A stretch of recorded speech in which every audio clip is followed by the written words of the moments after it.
Saul, who later became Apostle Paul, was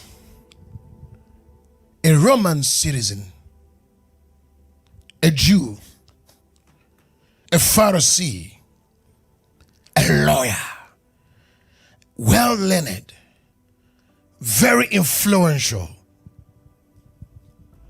Why did this man turn his back against all of his natural qualifications? The very things that gave him significance became the most insignificant thing because of an encounter with God. The very things that gave him significance in the natural became insignificant when he encountered the truth. The very things that he had possessed on earth that made him see kings, because he had always had good relationships with kings and presidents.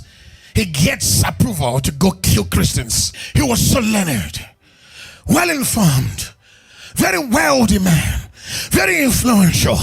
But when he encountered reality, when he came in contact with Christ, suddenly a shift of consciousness happened. And suddenly the same Saul, who was a prisoner of natural sensual consciousness, came into spiritual alignment with purpose.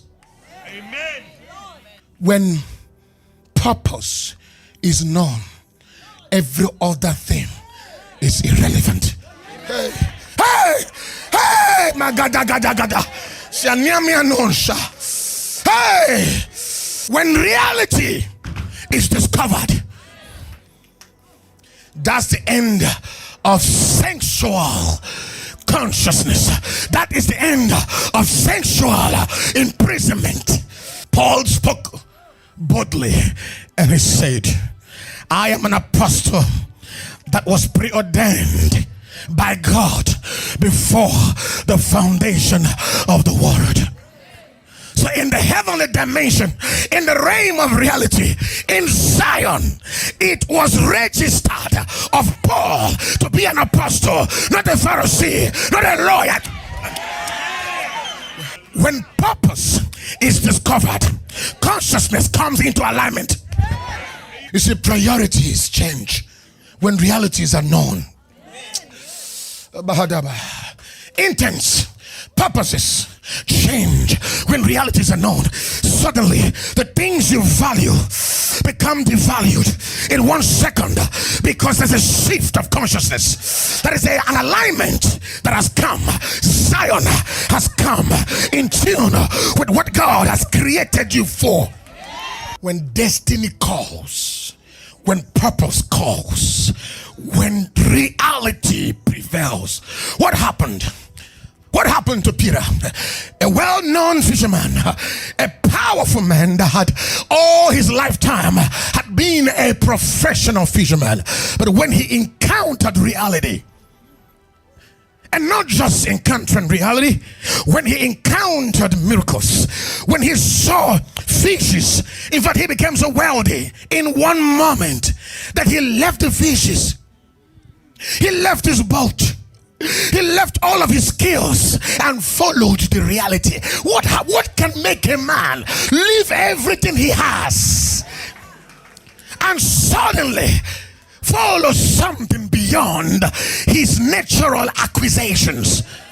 What can make a man give up on everything because of his encounter with a reality beyond the human senses? And the man of senses would not understand it. They say, how stupid you are, Paul. You are a Pharisee, you're a lawyer, you're well learned. Have you lost your mind? What's wrong with you? No, sir. Certain encounters are personal. Some encounters are very much personal convictions that no man can understand it, no woman can understand it, people around you will not understand. Why? high, but it is personal. It is a dealing beyond this natural world. It is a dealing beyond this natural intellect. It is a dealing, a knowing, a conviction beyond what man can acquire in this material world. In natural sensual consciousness, Moses was trained to be the next Pharaoh. Moses grew up in the palace, well cared for, well loved by the king, well positioned. But Moses was out of the alignment. Moses was out of purpose. Zion was calling. Moses, you don't belong to that palace. Moses, this is not my intent and purpose for you. Sons of God, we are not here on earth for money. We are not here for skyscrapers. We are not here to possess material things. We are here to serve the purpose of Zion. What has God created you for? And God raised the circumstance that drove Moses out of his comfort zone. He was removed from the palace. He found himself in the wilderness, a place of dryness, a place of struggle, a place where nothing in the natural made sense. A man that slept in a palace, a man that was respected by warriors, a man that moved in a royal chariot, a man that was secured financially, a man whose destiny was secured in the natural. Suddenly, purpose began to call. Purpose began to call. Purpose called. Purpose called. And suddenly a shift of consciousness happened. What is it that got into a coward Moses who ran away for his dear life? He went back boldly to challenge Pharaoh. What encounter did this man have in the wilderness? When he beheld God, when he beheld reality, when he saw dimensions beyond here, when he saw a burning bush, yet there was nothing that burned. He saw fire on the ground, no smoke, nothing burned. And he heard a voice that no natural ear can hear. It was a transmission of confidence and boldness that no one can ever give, that came on Moses, who went boldly before Pharaoh and said, "Thus says the Lord, let my people." This was the same Pharaoh that was after the life of Moses. What can a man encounter that changes his priorities? Reality, truth. What was it that Adam and Eve lost in the garden? Truth, reality. Oh, the moment they lost it, the moment Adam and Eve lost realities, they became cowards. They became fearful. They lost their boldness, purpose, and confidence. And they were ridiculed by devils, controlled by mortality, controlled by sensual consciousness. But thanks be unto God that we qualify for the mind of Christ. The greatest encounter one can ever have in his lifetime is not salvation. No, it's not born again. No, sir. Born again is the beginning of that. Born again is the qualification of this process. You're born again to seek the Lord, to have an encounter of purpose. The day you come to reality. Sons of God, what are you gonna say if you're caught up to heaven right now?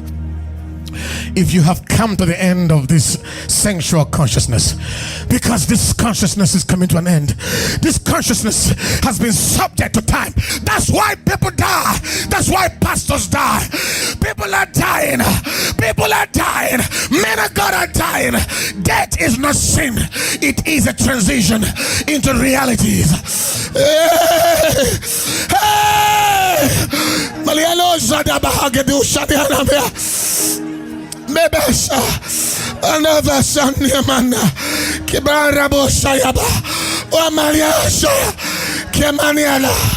Where is Kenneth Hagin? Oh, Shabbat. Where is Bunky? Where is William Braham? These were men that lived like us. Hey, eternity is calling. This consciousness is an illusion. It is an illusion. Wake up! Wake up! There is no strife. There is no depression. There is no poverty. Poverty is when you don't have Christ. When you don't have Christ, you are poor. You can have all the monies, but you can die in one moment. And what will Zion offer? What is the judgment of God concerning you? That is what stands, not the judgment of man, not what you have had, not who recognizes when you're dead. Who cares who buries you? Who cares who buries you? Who cares who writes your obituary? Who cares? It is what Zion writes about you that secures your eternity. Ligado Shabaha, Grabahande Valiadosha, Kibamanianosha, Kabarada, Embra, Kamandosha. Oh.